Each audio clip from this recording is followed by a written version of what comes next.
Hello.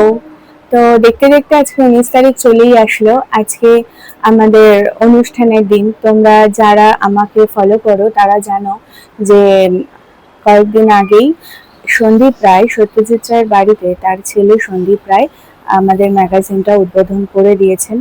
তো সেই উপলক্ষে আজকে একটা সাহিত্য অনুষ্ঠান আছে।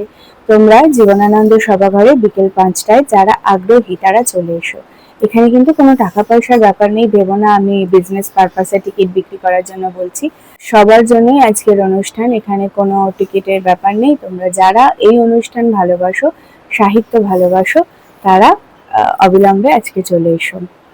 আর টাইমটা মনে রেখো, বিকেল 5টা, জীবনানন্দ সভাঘর। অনেকের আসার কথা আছে, আশা করছি তোমরা আসলে নিরাশ হবে না, অনুষ্ঠান তোমাদের ভালোই লাগবে। তো চলো, এইটুকু আপডেট রইল। যারা কোনো কারণবশত আসতে পারবে না তাদের জন্য তো আমার ভিডিও থাকবেই, আর যারা সময় পাবে তারা আজকে চলে এসো, দেখা হয়ে যাবে। তাহলে তোমাদের অপেক্ষায় রইলাম। চলো, টাটা।